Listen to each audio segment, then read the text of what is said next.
I put on my Sunday best today. Hello. Today we're going to start out taking apart a pallet. Now that seems really simple, right? And a lot of people will tell you, just take a screwdriver. No. Screwdriver's too small.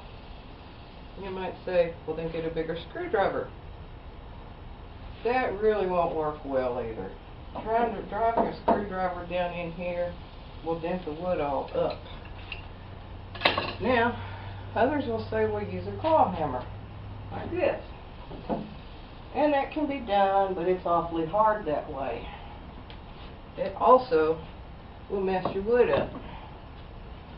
Now, there are a bunch of people that use a sawzall to do something like this. They're running it down underneath and just cutting the nails off. I'm not going to do that for two reasons. One is, when you do that, the saw blade will make a slot or a kerf in the wood, and if you want to save all the wood you can, like I do, then you don't want to be cutting slots in it. Another reason is that unless you have a lot of muscle, these are very hard to control. To be able to do it well and safely, you need to be able to hold it tight up against there, and as that blade moves back and forth, it tends to want to do that really, really fast. You feel like you're on a jackhammer. And I have to brace myself and lean up against it to keep it from doing that when I'm using one. I'm not going to use it because I just don't like to. Some of you may laugh at what I'm fixing to use. A crowbar. A baby crowbar. But wait, there's more. A 2-pound sledge. Yes. This is what I like to use. Now, I've chosen one here. As it turns out, it's embarrassingly easy to take this one apart. There's a lot of them you'll find that are a lot harder than this because of the type of nails that are used. They have used straight-sided nails. So, but anyway, without further ado, all you really have to do is that. There you go. There's that one. Now, when you take these end pieces out, a common problem is that the wood is already split, and when you use the crowbar, you'll split it more.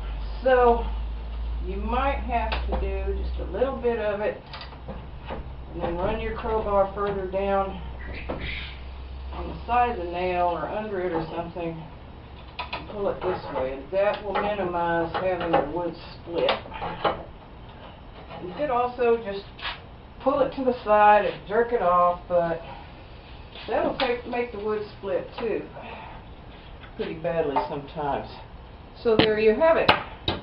Now you're left with these nails that you can beat straight, or they already are straight.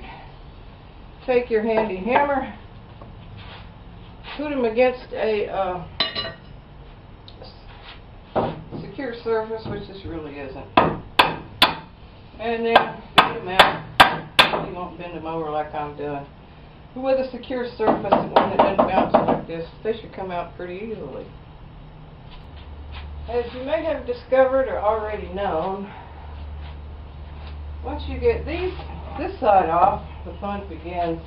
Now you can just simply beat that off with a hammer, of course.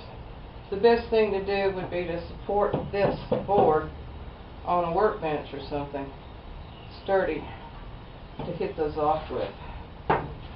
But you can still use the crowbar as well. As I said, this one is just embarrassingly easy to take apart. Many of them are put together with nail guns that have these nails that look like screws in them.